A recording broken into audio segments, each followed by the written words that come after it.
Okay, welcome to the next part. तो इसमें हम देखेंगे ग्लोब के बारे में ही आगे कंटिन्यू करेंगे। तो आप एक चीज़ नोटिस करते हो कि ग्लोब एक टिल्टेड मैनर में, तो ये चीज़ टिल्टेड मैनर में क्यों रहती है? इसका रीज़न ये है कि जो हमारी एक्चुअल अर्थ है ये भी थोड़ी टिल्टेड मैनर में, मतलब इसके जो पोल्स है, जैसे मान लो नॉर्थ है तो नॉर्थ है, ये साउथ है, तो ये ऐसे नहीं बने हुए, सीधे नहीं बने हुए, ये भी टेढ़े हैं। इस वजह से सारे ग्लोब टेढ़े रहते हैं, ये भी कुछ इस टाइप में रहते हैं। और अर्थ ऐसे ही इस टाइप की रहती है और इस टाइप में रोटेट करती है। तो हमारा क्रक्स ये है इस चीज़ का कि ये जो चीज़ रहती है, मतलब ये जो टिल्टेड फॉर्म रहता है, ये भी एक मतलब पर्टिकुलर एंगल पे बना हुआ रहता है। तो उस एंगल को हम एक्सिस बोलते हैं कि हाँ, एक पर्टिकुलर एक्सिस पर ये चीज़ है। फिर उसके बाद two points on the globe which the needle passes are two poles, north pole and south pole. Okay, तो ये जो दोनों पॉइंट्स है जिस पे नीडल पास होती है, इसको पोल बोलते हैं। ये जो एरिया है ये, हाँ, ऐसा आपने सुना भी होगा कि पोलर रीजन्स जो होते हैं वो वहाँ पर ज़्यादा ठंड होती है। पोलर बेयर्स होते हैं, अलग अलग टाइप, मतलब उनके अलग अलग टाइप के एनिमल्स होते हैं। तो यहाँ पर इस चीज़ को पोल्स बोलते हैं। इसमें नॉर्थ पोल होता है, इसमें साउथ पोल होता है। और दोनों पोल मतलब अर्थ के एक्सिस के पास में रहते, मतलब अर्थ के एक्सिस जो नीडल ग्लोब की रहती है वो उनको मतलब पोल्स के ऊपर रहती है, वो जो डंडी बीच में रहती है। ठीक है। The globe can be moved around this needle from west to east just as the earth moves, but remember there is a major difference. The real earth is no such needle. It moves around its axis, which is imaginary line. अब in real तो ऐसी कोई लकड़ी रहेगी नहीं, ये सिर्फ globe के लिए, ग्लोब को पकड़ने के लिए भी रहती है, बट ये चीज एग्जैक्ट रेप्लिका रहती है हमारी अर्थ की। आप इस तरीके से अगर इस चीज को देखें तो ग्लोब जो होता है मतलब एग्जैक्ट रेप्लिका होता है। और जो जैसे ग्लोब का जो एक्सिस है, जैसे जैसी अर्थ टेढ़ी है, रियल जो अर्थ टेढ़ी है उसी टेढ़े फॉर्म में ग्लोब रहता है, और सेम अर्थ जैसा ग्लोब दिखता है। Another imaginary line running on the globe it and divides it into two equal parts. This line is known as equator. अब जो ग्लोब रहता है, इसके पोल के बारे में जान लिया, इसके एक्सिस के बारे में जान लिया कि किस तरीके से टेढ़ा रहता है। एक चीज और होती है ग्लोब में, वो है इक्वेटर। इक्वेटर मतलब किसी भी ग्लोब के बीचों बीच का हिस्सा, समझ रहे हो? बीचों बीच, जैसे बीचों बीच एक लाइन बनी हुई रहती है, इसको इक्वेटर बोलते हैं। अब इक्वेटर सेम टू सेम हमारी अर्थ में भी रहता है। ये दिखता नहीं, एक लाइन प्रॉपर बनी हुई नहीं है, ये हमने मान रखी है कि एक लाइन है, बट अर्थ के जो बीचों बीच की जगह है उसे हम इक्वेटर बोलते हैं। इससे अर्थ का पता लगाना, मतलब ये जो चीजें हैं लेटीट्यूड लॉन्गिट्यूड पोल्स वगैरह, इससे अर्थ का पता लगाना हमें मतलब समझ आ जाता है कि पोल पे कौन है, इक्वेटर पे कौन है, बीच मतलब ऊपर कौन है, बीच में कौन है, नीचे कौन है। तो ये चीजें हमें समझ आ जाती है आसानी से ग्लोब के थ्रू। ठीक है। The northern half of the earth is known as northern hemisphere, the southern half of earth is known as southern hemisphere. They both are equal helps.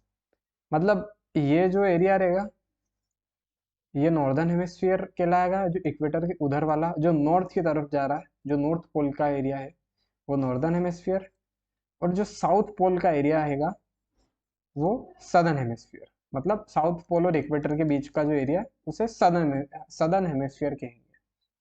ठीक है। They are both of equal halves, therefore the equator is an imaginary circular line and it is very important to reference point to locate places on the earth. All parallel circles from the equator up to the poles are called parallels of latitudes. The latitudes are measured in degrees. अब होता ये है, जैसे मैं आपको बता देता हूँ, अब एक आसान भाषा में समझते हैं कि अर्थ हो गया। ठीक है, अभी तक हमने जो पढ़ा उसे रिकॉल कर लेते हैं। ये पोल्स हो गए, है ना, नॉर्थ पोल, साउथ पोल, ठीक है।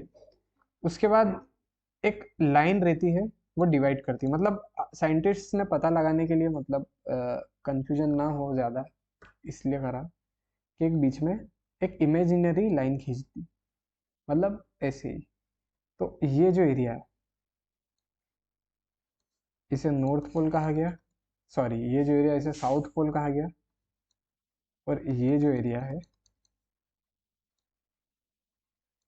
ये जो एरिया है, इसे नॉर्थ पोल कहा गया, ठीक है।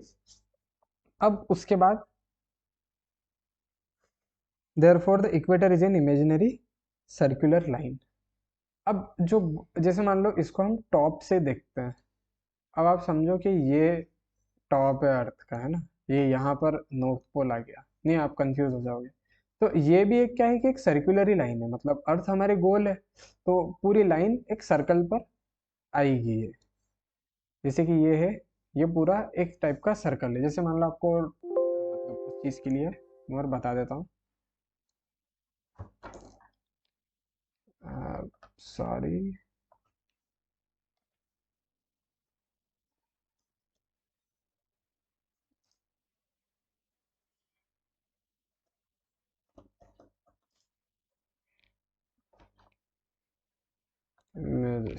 ठीक है। तो आप इस फिगर से आप अच्छे से समझेंगे, जैसे कि ये फिगर हो गया, इससे भी अच्छा फिगर मैं आपको बता देता हूँ, चलो हम ये फिगर से समझ लेते हैं, ठीक है। ओके, ये वाला ही। तो ये जो रहता है, आप ये वाला जो देखेंगे, ये वाला जो एरिया, कौन सा, ये वाला, ये बीच का इक्वेटर मान लो, ये अर्थ गोल है, ये अर्थ एक गेंद जैसा है, तो इसे आप इक्वेटर मान लो।